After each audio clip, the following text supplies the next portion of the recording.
Σε αυτό το βίντεο θα φτιάξουμε 2 χυτά αρωματικά κεριά με βάση τσιμέντου καλλιτεχνίας.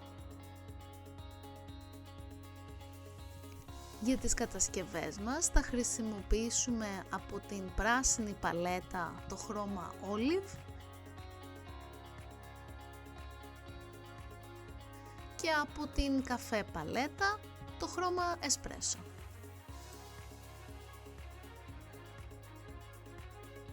Για να δημιουργήσουμε το αυτοσχέδιο καλούπι μιας χρήσης θα χρησιμοποιήσουμε μια σωληνωτή συσκευασία από πατατάκια Pringles. Θα χρησιμοποιήσουμε πιστόλι σιλικόνης για να σταθεροποιήσουμε το φυτίλι στη βάση, το οποίο θα πρέπει ιδανικά να είναι ακέρωτο, μιας και θα φτιάξουμε χυτό κερί από καλούπι.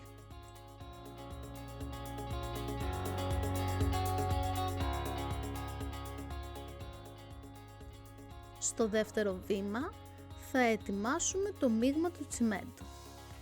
Για το πρώτο κερί θα χρησιμοποιήσουμε 300 γραμμάρια σκόνη βάσης τσιμέντου καλλιτεχνίας, ενώ για το δεύτερο κερί θα χρησιμοποιήσουμε 250 γραμμάρια.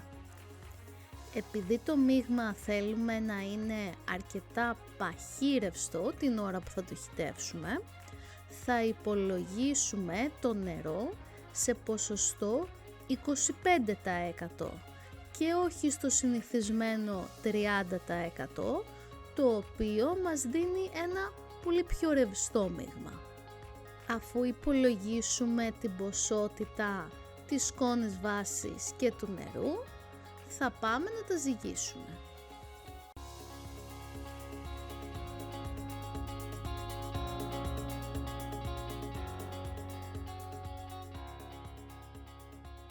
Θα ανακατέψουμε πολύ καλά μέχρι το μείγμα να γίνει ομοιογενές, χωρίς γρομπαλάκια.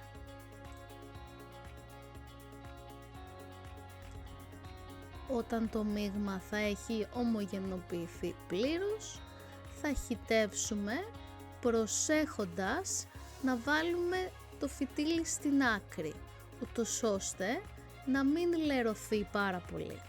Παρ' όλα αυτά, στη συνέχεια όπως θα δούμε, ακόμα και αν μας πιτσιλήσει λίγο μείγμα στο φυτίλι, θα μπορούμε πολύ εύκολα να το καθαρίσουμε.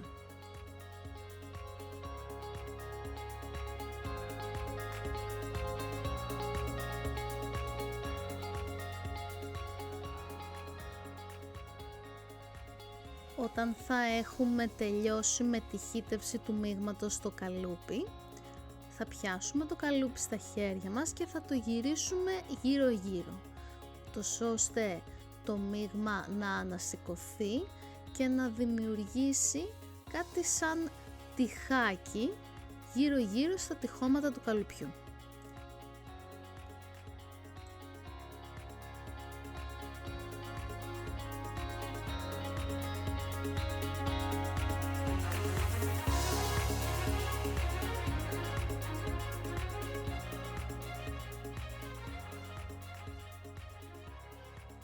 Εφόσον φτιάξουμε και το δεύτερο καλούπι, θα αφήσουμε τα 2 μείγματα για περίπου μισή ώρα με 45 λεπτά μέχρι να σταθεροποιηθούν πλήρως.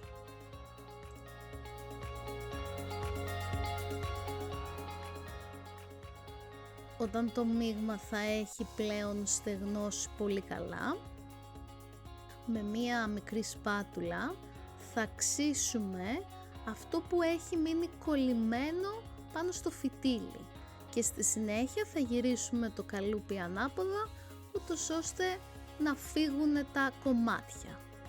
Όταν θα έχουμε ολοκληρώσει τη βάση του κεριού, θα περάσουμε στο επόμενο βήμα που είναι το κερί. Σε ένα δοχείο θα ζυγίσουμε σκληρό φυτικό κερί και θα το τοποθετήσουμε σε μπεν μαρί μέχρι να λιώσει πλήρως. Όταν θα έχει λιώσει πλήρως το κερί, θα το αποσύρουμε από τη φωτιά και θα το ακουμπήσουμε πάνω σε μια επιφάνεια. Εφόσον έχει πέσει λίγο η θερμοκρασία του κεριού, αλλά πριν αρχίσει να στερεοποιείται, θα προσθέσουμε το άρωμα. Θα ανακατέψουμε πολύ καλά μέχρι το άρωμα να ενσωματωθεί και στη συνέχεια θα κάνουμε τη χύτευση του κεριού. Θα χρησιμοποιήσουμε το φυτίλι σαν οδηγό για να χυτεύσουμε το κερί όσο γίνεται με πιο αργή και σταθερή ροή για να ελαχιστοποιήσουμε τις φυσαλίδες. Για το πρώτο κερί έχουμε υπολογίσει περίπου 150 γραμμάρια κεριού και για το δεύτερο κερί έχουμε υπολογίσει χοντρικά 200 γραμμάρια κεριού.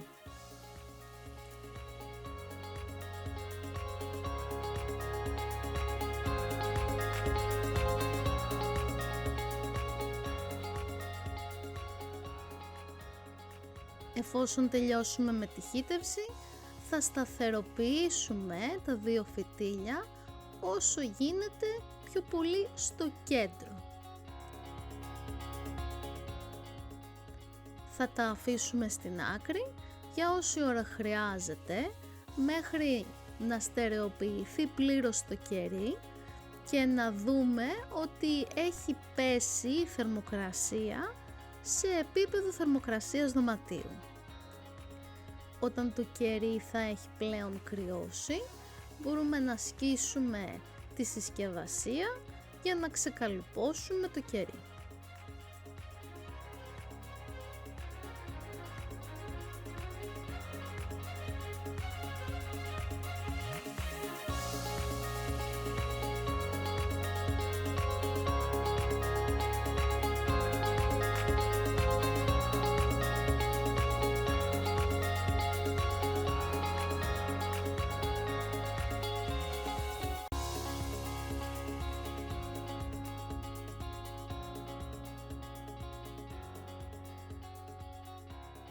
Στο τελευταίο βήμα θα κάνουμε κάποιες τελικές επιδιορθώσεις.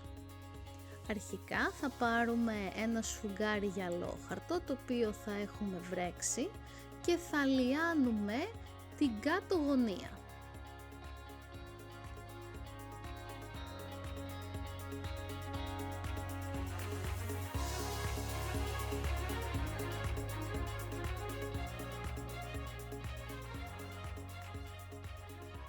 Στη συνέχεια θα κόψουμε το φυτίλι σε ύψος περίπου 3 χιλιοστών. Και τέλος, αν το επιθυμούμε, μπορούμε να διορθώσουμε το περίγραμμα του κεριού αφαιρώντας τα κομμάτια που περισσεύουν πολύ προσεκτικά με ένα μαχαίρι.